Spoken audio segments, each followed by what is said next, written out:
왜 어떤 사람들은 성경을 읽어도 변화가 없고 어떤 사람들은 삶이 완전히 바뀌는 걸까요? 왜 같은 말씀을 듣고도 누군가는 눈물을 흘리고 누군가는 아무 느낌이 없을까요? 왜 몇십 년을 교회 다녀도 여전히 똑같은 문제로 괴로워하는 걸까요? 그 비밀이 무엇일까요? 오늘 제가 여러분께 말씀드릴 5가지 성경 구절. 이것은 단순히 읽기만 하는 구절이 아닙니다. 여러분의 삶에 붙여두고 새기고 살아내야 할 생명의 말씀입니다. 여러분, 혹시 이런 경험이 있으신가요? 성경책을 펼쳐놓고 읽는데 글자만 눈에 들어오고 마음에는 아무것도 남지 않는 경험. 교회에서 설교를 듣는데 귀로는 들리지만 가슴에는 닿지 않는 그런 시간. 말씀이 공허하게 느껴지고 내 삶과는 너무 먼 이야기처럼 여겨지는 순간들. 정말 답답하지 않으신가요? 그런데 놀라운 사실이 있습니다. 성경 전체 31,102절을 다 외우고 있어도 삶이 변하지 않는 사람이 있고 단 5개의 구절만 붙들고 있어도 기적 같은 변화를 경험하는 사람이 있다는 것입니다. 차이가 뭘까요? 바로 그 말씀을 어떻게 대하느냐입니다. 단순히 지식으로 아는 것과 생명으로 붙드는 것은 전혀 다릅니다. 머리로만 이해하는 것과 가슴에 새기는 것은 하늘과 땅 차이입니다. 부산에 사시는 한 집사님이 제게 이런 간증을 하셨습니다. 목사님, 저는 30년 동안 교회를 다녔는데도 늘 불안하고 두려웠어요. 기도해도 평안이 없고 말씀을 읽어도 위로가 되지 않았습니다. 그런데 1년 전 단 5개의 구절을 매일 아침 소리내어 읽기 시작했습니다. 처음에는 별 느낌이 없었어요. 하지만 1달, 2달 지나면서 놀라운 일이 일어났습니다. 그 말씀들이 제 안에서 살아 움직이기 시작한 거예요. 불안이 밀려올 때 자동으로 그 구절이 떠오르고 두려울 때 그 약속이 저를 붙들어 주었습니다. 지금 제 삶은 완전히 달라졌습니다. 여러분, 이것이 바로 살아있는 말씀의 능력입니다. 오늘 제가 나눌 5가지 성경 구절. 이것은 수천 개의 구절 중에서 제가 임의로 고른 것이 아닙니다. 15년간 목회를 하면서 수많은 성도들이 가장 힘들어하는 5가지 문제. 두려움, 염려, 부족함, 고난의 의미, 그리고 불안. 이 모든 것에 대한 하나님의 완벽한 답이 담긴 구절들입니다. 이 5구절만 제대로 붙들어도 여러분의 삶은 반드시 변화될 것입니다. 그것이 제가 확신하는 하나님의 약속입니다. 자, 그럼 지금부터 여러분의 삶을 완전히 바꿀 5가지 말씀. 하나하나 함께 살펴보시겠습니까? 여러분, 지금 무엇이 두려우신가요? 밤에 잠을 이루지 못하게 만드는 그 불안이 무엇입니까? 우리는 살면서 수많은 두려움을 만납니다. 건강에 대한 두려움이 있습니다. 어제까지 멀쩡하던 몸이 오늘 갑자기 아프기 시작하면 온갖 생각이 다 듭니다. 혹시 큰 병은 아닐까? 치료가 가능할까? 가족들에게 짐이 되는 건 아닐까? 경제적인 두려움도 있습니다. 은퇴 후 통장 잔고가 줄어드는 걸 보면서 앞으로 몇 년을 더 버틸 수 있을까 계산하는 그 마음. 자녀들에 대한 걱정도 두려움이 됩니다. 결혼은 언제 할까? 직장은 안정적일까? 손주들은 잘 크고 있을까? 이런 두려움들이 우리 마음을 짓누를 때가 있지 않으신가요? 그런 여러분을 위해 하나님께서 주신 첫 번째 말씀입니다. 이사야 41장 10절. 두려워하지 말라. 내가 너와 함께함이라. 놀라지 말라. 나는 내 하나님이 됨이라.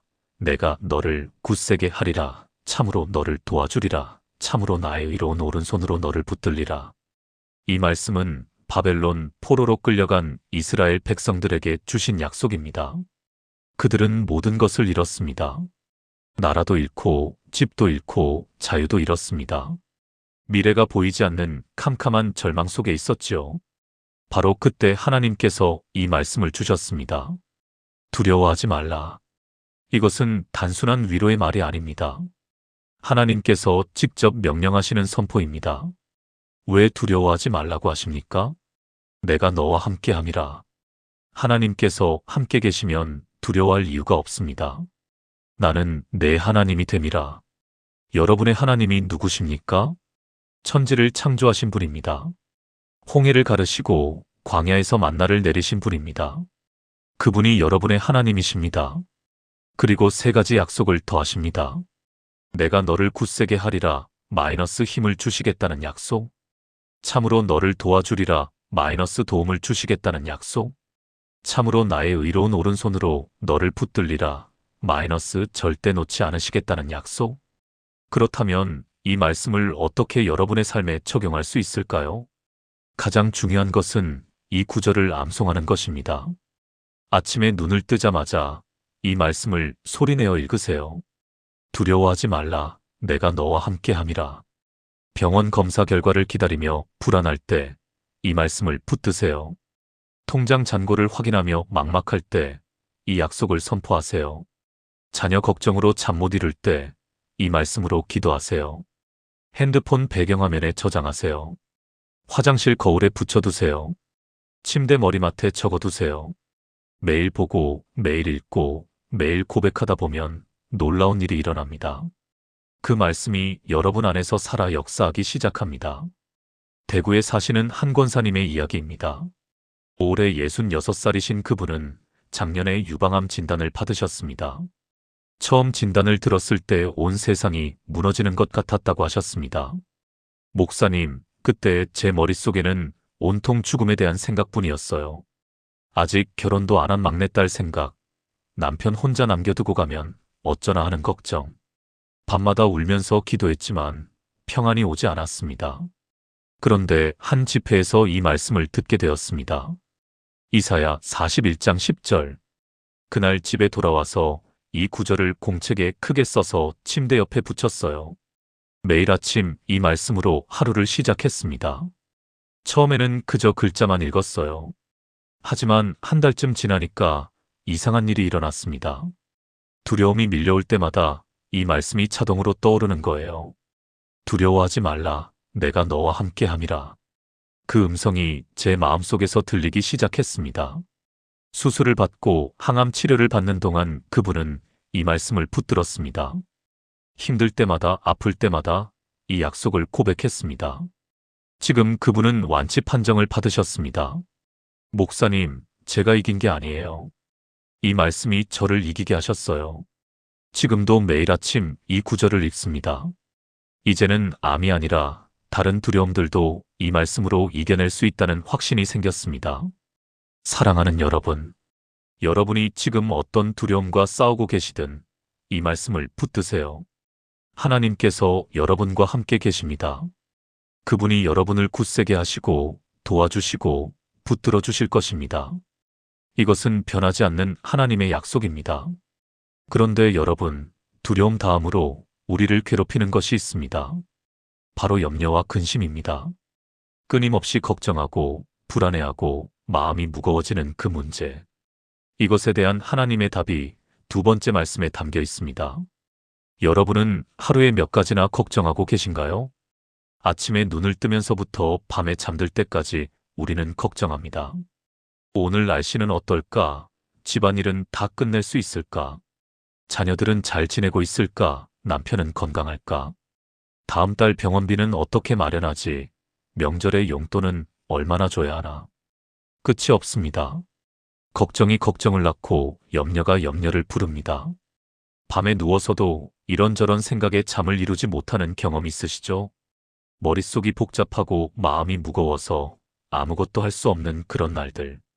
서울에 사시는 한 집사님은 이렇게 고백하셨습니다. 하루 종일 걱정만 하다가 하루가 끝나요. 정작 중요한 일은 하나도 못하고 걱정만 하다가 시간이 가버립니다. 이렇게 살면 안 되는데 어떻게 해야 할지 모르겠어요. 여러분도 그런 적 있으신가요? 바로 그런 여러분을 위한 두 번째 말씀입니다. 빌립보서 4장 6절에서 7절. 아무것도 염려하지 말고 다만 모든 일에 기도와 간구로 너희 구할 것을 감사함으로 하나님께 아뢰라. 그리하면 모든 지각에 뛰어난 하나님의 평강이 그리스도 예수 안에서 너희 마음과 생각을 지키시리라. 이 말씀은 사도 바울이 감옥에 갇혀 있을 때 쓴 편지입니다. 생각해 보세요. 바울은 지금 감옥에 있습니다. 언제 죽을지도 모르는 상황입니다. 자유도 없고 미래도 불확실합니다. 그런데 이런 상황에서 바울이 쓴 편지가 빌립보서입니다. 이 편지에는 기쁨이 넘칩니다. 주 안에서 항상 기뻐하라. 내가 다시 말하노니 기뻐하라. 어떻게 감옥에서 이런 기쁨이 가능할까요? 비밀이 바로 오늘 우리가 읽은 구절에 있습니다. 아무것도 염려하지 말고. 아무것도입니다. 작은 것도 큰 것도 염려하지 말라는 것입니다. 그렇다면 염려 대신 무엇을 하라고 하십니까? 모든 일에 기도와 간구로 감사함으로 하나님께 아뢰라. 걱정을 하나님께 맡기라는 것입니다. 혼자 끙끙 앓지 말고 하나님께 말씀드리라는 것입니다. 그러면 어떻게 됩니까? 모든 지각에 뛰어난 하나님의 평강이 너희 마음과 생각을 지키시리라. 우리가 이해할 수 없는, 설명할 수 없는 하나님의 평안이 우리를 지켜주신다는 약속입니다. 그렇다면 이 말씀을 어떻게 실천할 수 있을까요? 매일 아침 염려 목록을 만드세요. 오늘 걱정되는 것들을 종이에 적으세요. 그리고 그 목록을 보면서 하나하나 하나님께 기도로 맡기세요. 하나님, 제 건강 문제를 당신께 맡깁니다. 하나님, 우리 딸의 직장 문제를 당신께 맡깁니다. 하나님, 다음 달 생활비 문제를 당신께 맡깁니다.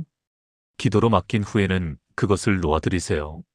다시 붙잡지 마세요. 하루 중에 그 걱정이 다시 떠오르면 이렇게 고백하세요. 이미 하나님께 맡겼습니다. 하나님이 책임지실 것입니다. 그리고 감사를 시작하세요. 문제 자체에 감사하는 게 아닙니다. 그 문제를 해결하실 하나님께 미리 감사하는 것입니다. 하나님, 이 문제를 해결해 주실 것을 믿고 감사합니다. 이것이 바로 믿음의 감사입니다. 광주에 사시는 한 집사님의 간증입니다. 올해 71살이신 그분은 평생을 걱정으로 살아오셨습니다. 목사님, 저는 태어나서 단 하루도 걱정 없이 산 적이 없었어요. 젊었을 때는 자녀 교육비 걱정, 중년에는 노후 준비 걱정, 지금은 건강 걱정. 항상 뭔가를 걱정하며 살았습니다. 그런데 작년에 남편이 갑자기 쓰러졌어요. 뇌졸중이었습니다. 병원비도 걱정, 앞으로 간병도 걱정, 모든 게 걱정이었습니다. 그때 한 목사님이 이 말씀을 나눠주셨습니다. 빌립보서 4장 6절부터 7절. 처음에는 솔직히 믿어지지 않았어요. 아무것도 염려하지 말라니 이 상황에서 어떻게 걱정을 안 할 수 있나요? 하지만 다른 방법이 없었습니다. 그래서 매일 아침 제 걱정 목록을 만들어서 하나님께 기도로 올려드렸어요. 처음 일주일은 별 변화가 없었습니다. 여전히 걱정스럽고 불안했습니다. 하지만 계속 이 말씀을 붙들고 기도했습니다. 그런데 신기한 일이 일어났어요. 2주쯤 지나니까 마음에 평안이 오기 시작하는 거예요. 여전히 상황은 어려웠지만 제 마음은 이상하게 평안했습니다. 하나님이 책임지실 거야라는 확신이 생겼어요. 지금 남편분은 재활 치료를 받으며 많이 회복되셨습니다. 목사님, 그때 제가 걱정만 했다면 아마 저도 쓰러졌을 거예요. 하지만 이 말씀이 저를 지켜주었습니다. 지금도 걱정이 생기면 이 구절을 펴서 읽습니다. 그러면 다시 평안이 찾아와요. 여러분, 오늘 여러분을 무겁게 짓누르는 염려가 있습니까? 그것을 하나님께 맡기세요. 여러분이 혼자 감당하려고 하지 마세요. 하나님께서 여러분의 마음과 생각을 지켜주실 것입니다. 이것은 확실한 약속입니다. 그런데 여러분, 우리에게는 또 다른 문제가 있습니다. 부족함에 대한 두려움입니다. 돈이 부족하고 능력이 부족하고 시간이 부족하다고 느낄 때 이것에 대한 완벽한 답이 세 번째 말씀에 있습니다. 여러분은 지금 무엇이 부족하다고 느끼고 계십니까? 우리는 항상 부족함을 느끼며 삽니다. 돈이 부족합니다. 은퇴 후 연금으로 생활하다 보면 항상 부족한 것 같습니다. 이것도 사고 싶고 저것도 하고 싶은데 돈이 모자랍니다. 건강도 부족합니다. 예전 같지 않은 체력, 자꾸 아픈 몸. 병원에 가야 하는데 비용이 부담스럽습니다. 시간도 부족합니다. 해야 할 일은 많은데 하루는 왜 이렇게 짧은지. 능력도 부족한 것 같습니다. 세상은 빠르게 변하는데 나는 따라가지 못하는 것 같고 디지털 기기 하나 다루는 것도 어렵습니다. 이런 부족함이 우리를 초라하게 만들 때가 있지 않습니까? 인천에 사시는 한 권사님은 이렇게 말씀하셨습니다. 나이가 들수록 모든 게 부족해지는 것 같아요. 돈도 건강도 기력도 자꾸 자녀들에게 짐이 되는 것 같고 쓸모없는 사람이 된 것 같아요. 마음이 아프지 않으신가요? 바로 그런 여러분을 위한 세 번째 말씀입니다. 시편 23편 1절. 여호와는 나의 목자시니 내게 부족함이 없으리로다. 이 시편은 다윗이 쓴 가장 유명한 시편 중 하나입니다. 다윗은 어린 시절 양을 치는 목동이었습니다. 그래서 목자와 양의 관계를 누구보다 잘 알았지요. 목자는 양들을 위해 무엇을 합니까? 풀밭으로 인도합니다. 물가로 인도합니다. 위험으로부터 보호합니다.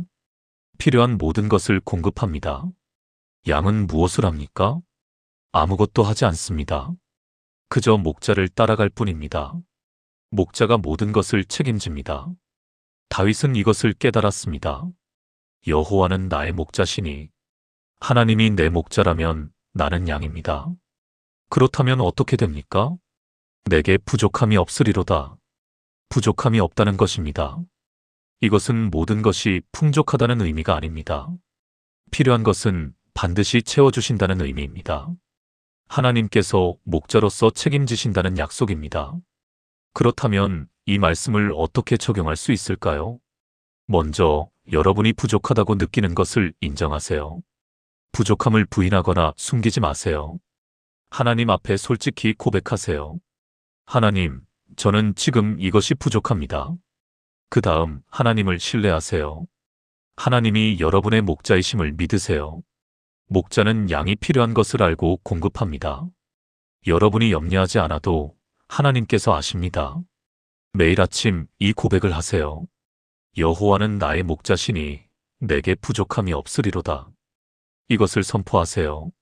상황이 어려워 보여도 통장 잔고가 줄어들어도 이 말씀을 붙드세요. 그리고 하나님께서 어떻게 공급하시는지 지켜보세요. 때로는 예상치 못한 방법으로 채워주십니다. 때로는 사람을 통해 도움이 옵니다. 때로는 필요 자체를 없애주십니다. 하나님의 방법은 다양합니다. 전주에 사시는 한 집사님의 이야기입니다. 올해 69살이신 그분은 남편을 5년 전에 하늘나라로 보내셨습니다. 목사님, 남편이 세상을 떠나고 나니 모든 게 부족했어요. 경제적으로도 빠듯했고 혼자 살면서 외로움도 컸습니다. 특히 아플 때 옆에 아무도 없다는 게 너무 힘들었어요. 작년 겨울 허리 디스크가 심해져서 수술이 필요했습니다. 수술비도 걱정이었지만 더 큰 문제는 수술 후 회복 기간이었습니다. 혼자 사는데 누가 돌봐줄 수 있을까요? 그때 정말 막막했어요. 돈도 부족하고 도와줄 사람도 없고 기도하면서 이 구절을 붙들었습니다. 시편 23편 1절.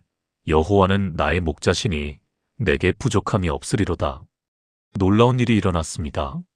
수술비를 걱정하고 있는데 교회 권사님 한 분이 찾아오셨습니다. 집사님, 제가 얼마 전에 상속받은 돈이 있어요. 하나님께서 집사님을 위해 이 돈을 쓰라고 마음에 주시는 것 같아요. 수술비 전액을 지원해 주셨습니다. 수술 후 회복 기간에는 교회 식구들이 번갈아가며 찾아와 도와주었습니다. 목사님, 저는 그때 깨달았어요. 하나님은 정말 나의 목자시구나. 내게 필요한 것을 미리 아시고 준비해 주시는구나. 지금도 가끔 부족함을 느낄 때가 있어요. 하지만 이제는 불안하지 않습니다. 이 말씀이 제 마음을 지켜주거든요. 사랑하는 여러분, 여러분에게 무엇이 부족하십니까? 그 부족함을 인정하고 하나님께 맡기세요. 하나님은 여러분의 목자이십니다. 반드시 필요한 것을 채워주실 것입니다.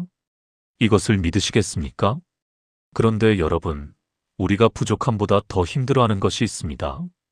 바로 고난의 의미를 모를 때입니다. 왜 이런 일이 내게 일어났을까? 이 고통에 무슨 의미가 있을까? 이런 질문으로 괴로워할 때가 있지요. 네 번째 말씀이 바로 이것에 대한 답을 줍니다. 여러분은 지금 어떤 고난을 겪고 계신가요? 인생을 살다 보면 피할 수 없는 고통들이 있습니다. 갑작스러운 질병, 어제까지 건강하다고 생각했는데 병원에서 진단을 받는 순간 사랑하는 사람과의 이별, 평생을 함께 살던 배우자를 먼저 보내는 슬픔, 자녀로 인한 마음의 상처, 기대했던 것과 다른 모습으로 살아가는 자녀를 보는 아픔, 경제적인 어려움, 평생 모은 재산이 하루아침에 사라지는 허탈함. 이런 고난을 겪을 때 우리는 질문합니다. 왜 하필 나에게 이런 일이? 내가 무슨 잘못을 했기에? 하나님은 왜 이것을 막아주지 않으셨을까? 고통 자체보다 더 힘든 것은 그 의미를 모르는 것입니다. 이 고통이 무엇 때문인지, 어디로 가는 것인지 알 수 없을 때 우리는 더욱 절망합니다. 창원에 사시는 한 집사님은 이렇게 말씀하셨습니다. 목사님, 고통을 견디는 것보다 더 힘든 게 그 이유를 모르는 거예요. 이 아픔에 무슨 의미가 있는지, 하나님은 왜 허락하셨는지, 그걸 모르니까 더 힘들었습니다. 정말 그렇지 않습니까? 바로 그런 여러분을 위한 네 번째 말씀입니다. 로마서 8장 28절. 우리가 알거니와 하나님을 사랑하는 자, 곧 그의 뜻대로 부르심을 입은 자들에게는 모든 것이 합력하여 선을 이루느니라. 이 말씀은 사도 바울이 로마 교회에 보낸 편지의 일부입니다. 당시 로마의 크리스천들은 심한 박해를 받고 있었습니다.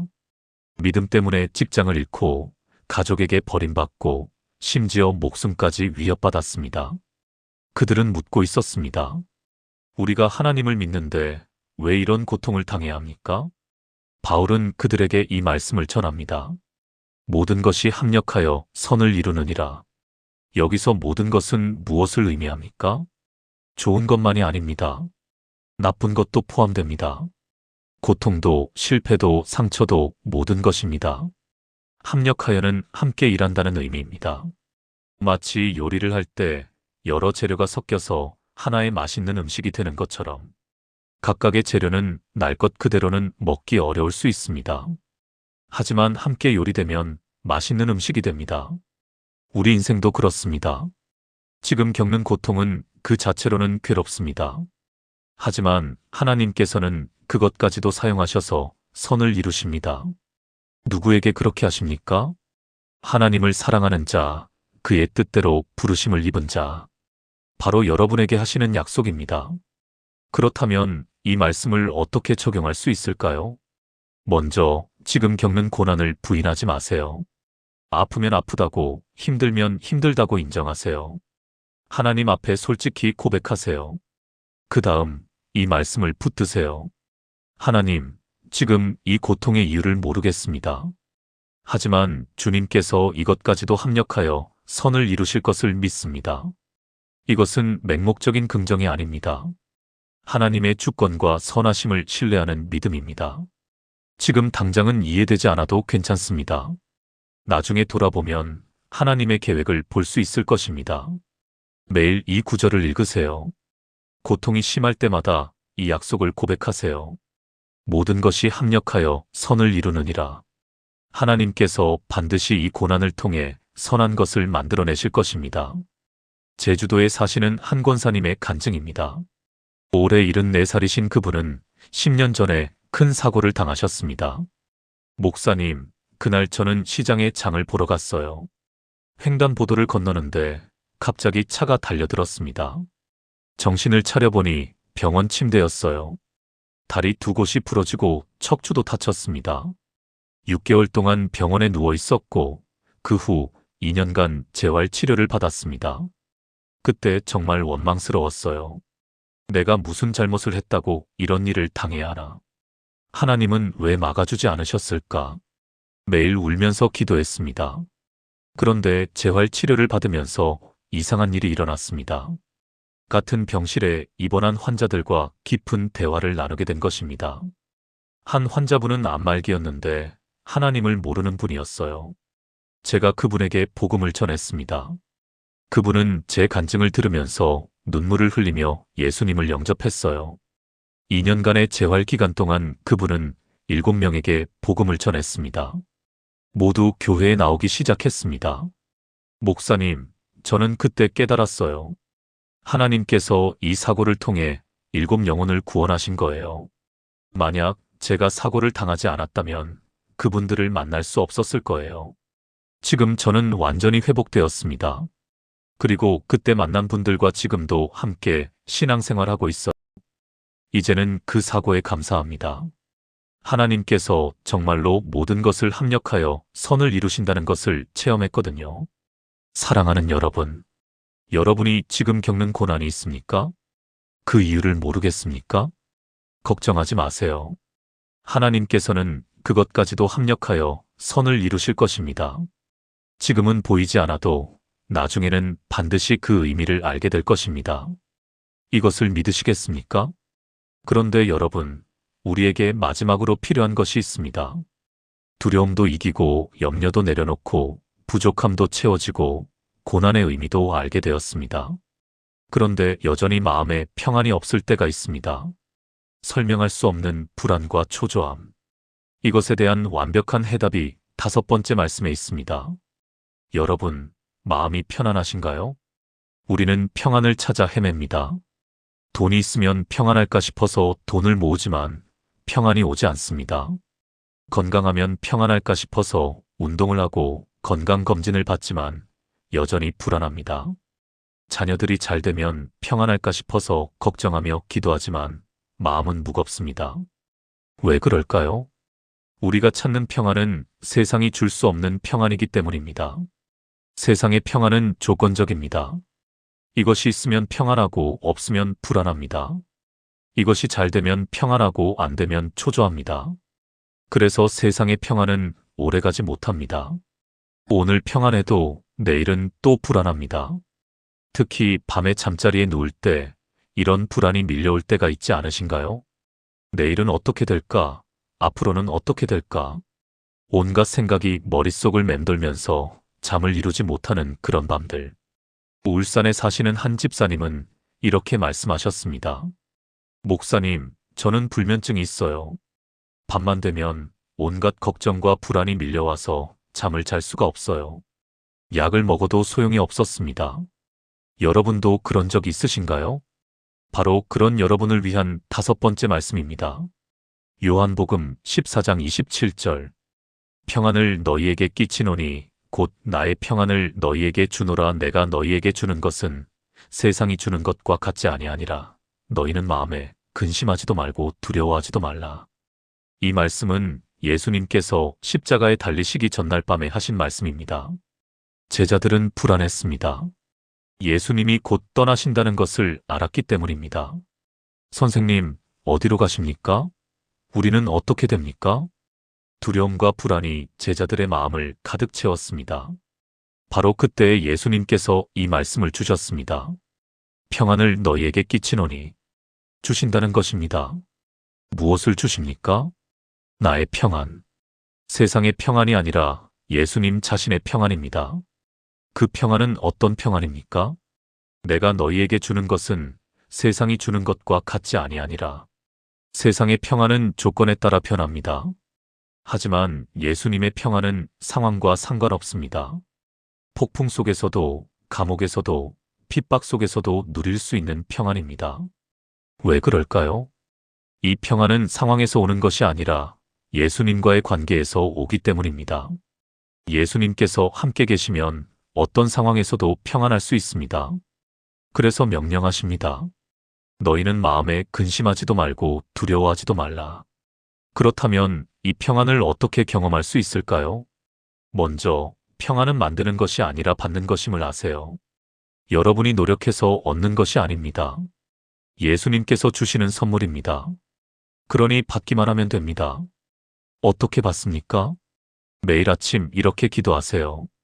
주님, 오늘 주님의 평안을 제게 주세요. 상황이 어떻든 주님께서 주시는 평안으로 살아가게 하소서. 불안이 밀려올 때마다 이 구절을 읽으세요. 평안을 너희에게 끼치노니 곧 나의 평안을 너희에게 주노라. 밤에 잠자리에 누워서도 이 말씀을 묵상하세요. 내가 너희에게 주는 것은 세상이 주는 것과 같지 아니하니라. 그리고 호흡을 천천히 하면서 예수님의 임재를 느껴보세요. 주님께서 지금 여기 계십니다. 나는 평안합니다. 이것을 반복하다 보면 놀라운 평안이 임할 것입니다.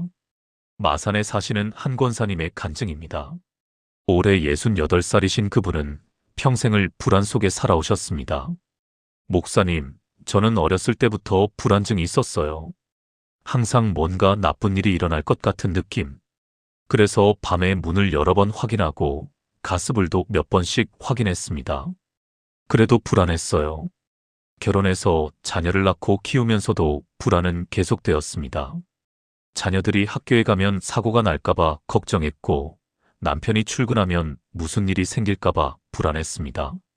정신과 치료도 받았어요. 약도 먹었습니다. 잠깐은 나아지는 것 같았지만 근본적으로는 해결되지 않았습니다. 3년 전 한 부흥회에서 이 말씀을 들었습니다. 요한복음 14장 27절. 그 말씀이 제 가슴에 박혔어요. 평안을 너희에게 끼치노니 곧 나의 평안을 너희에게 주노라. 주신다는 거예요. 내가 만들어내는 게 아니라 주님께서 주신다는 것. 그날부터 이 구절을 메모해서 집 곳곳에 붙여놓았습니다. 현관문, 거실, 침실, 주방. 볼 때마다 소리내어 읽었습니다. 처음 한 달은 별 변화가 없었어요. 여전히 불안했습니다. 하지만 계속 이 말씀을 읽고 또 읽었습니다. 그런데 2달쯤 지나니까 신기한 일이 일어났어요. 불안이 밀려올 때 이 구절이 자동으로 떠오르는 거예요. 평안을 너희에게 끼치노니. 그 음성이 제 마음속에서 들렸습니다. 지금 그분은 약을 끊었습니다. 물론 가끔 불안이 올 때가 있습니다. 하지만 이제는 그것을 다스릴 수 있습니다. 목사님, 이제 저는 압니다. 참된 평안은 상황에서 오는 게 아니라 주님께서 오는 거예요. 주님께서 주시는 평안은 정말 세상이 주는 것과 다릅니다. 지금도 매일 아침 이 구절로 하루를 시작해요. 그러면 하루 종일 평안이 저와 함께합니다. 사랑하는 여러분, 여러분의 마음이 지금 불안하고 초조하십니까? 세상의 방법으로는 해결되지 않는 불안이 있습니까? 예수님께 나아가세요. 주님께서 여러분에게 평안을 주실 것입니다. 상황과 상관없는 참된 평안. 세상이 줄 수 없는 평안. 그 평안을 받으시겠습니까? 지금까지 우리가 함께 나눈 5가지 말씀. 이것은 단순한 구절이 아닙니다. 여러분의 삶을 완전히 바꿀 능력이 있는 하나님의 약속입니다. 이제 이 말씀들을 어떻게 여러분의 삶에 적용할지 함께 정리해 보겠습니다. 사랑하는 여러분, 오늘 우리는 5가지 성경 구절을 함께 나누었습니다. 첫 번째, 이사야 41장 10절. 두려움을 이기는 말씀. 두려워하지 말라. 내가 너와 함께함이라. 두 번째, 빌립보서 4장 6절에서 7절. 염려를 내려놓는 말씀. 아무것도 염려하지 말고 모든 일에 기도와 간구로 하나님께 아뢰라. 세 번째, 시편 23편 1절. 부족함을 채우시는 말씀. 여호와는 나의 목자시니 내게 부족함이 없으리로다. 네 번째, 로마서 8장 28절. 고난의 의미를 찾는 말씀. 모든 것이 합력하여 선을 이루느니라. 다섯 번째, 요한복음 14장 27절. 참된 평안을 주시는 말씀. 평안을 너희에게 끼치노니 곧 나의 평안을 너희에게 주노라. 이 5개의 구절. 이것은 여러분이 매일 옆에 두고 읽어야 할 생명의 말씀입니다. 아침에 눈을 뜰 때 이 구절들로 하루를 시작하세요. 밤에 잠자리에 들 때 이 말씀들로 하루를 마무리하세요. 힘들고 어려울 때 이 약속들을 붙드세요. 처음에는 단지 글자로만 보일 수 있습니다. 하지만 계속 읽고 묵상하다 보면 놀라운 일이 일어날 것입니다. 그 말씀들이 여러분 안에서 살아 움직이기 시작할 것입니다. 여러분의 생각을 바꾸고 여러분의 감정을 다스리고 여러분의 삶을 변화시킬 것입니다. 이것이 바로 살아있는 하나님의 말씀의 능력입니다. 여러분, 이 5구절을 어디에 적어두시겠습니까? 수첩에 적으시겠습니까? 핸드폰 메모장에 저장하시겠습니까? 집안 곳곳에 붙여두시겠습니까? 어떤 방법이든 좋습니다. 중요한 것은 매일 보고, 매일 읽고, 매일 고백하는 것입니다. 30일만 이렇게 해보세요. 한 달 동안 매일 이 5구절을 읽어보세요. 여러분의 삶에 기적이 일어날 것입니다. 이것은 제가 드리는 약속이 아닙니다. 하나님께서 하시는 약속입니다. 오늘 이 말씀이 여러분의 마음에 닿았다면 좋아요 버튼을 눌러주세요. 그리고 아래 댓글란에 이 5구절 중에서 여러분에게 가장 필요한 구절이 무엇인지 나눠주시면 감사하겠습니다. 여러분의 간증이 다른 분들에게도 큰 힘이 될 것입니다. 또한 이 영상이 도움이 되셨다면 주변에 힘들어하는 분들께 꼭 공유해주세요. 이 말씀이 더 많은 분들에게 전해져서 더 많은 생명을 살리는 도구로 사용되기를 소망합니다. 사랑하는 여러분, 오늘 하루도 하나님의 은혜가 여러분과 함께하기를 축복합니다. 두려워하지 마세요. 염려하지 마세요. 부족함을 걱정하지 마세요. 고난의 의미를 찾지 못해 절망하지 마세요. 불안해하지 마세요. 하나님께서 여러분과 함께 계십니다. 이 5가지 말씀이 여러분의 삶을 완전히 바꿀 것입니다. 믿고 기대하십시오. 하나님의 축복이 여러분의 가정과 삶 가운데 넘치기를 예수님의 이름으로 축복합니다. 아멘.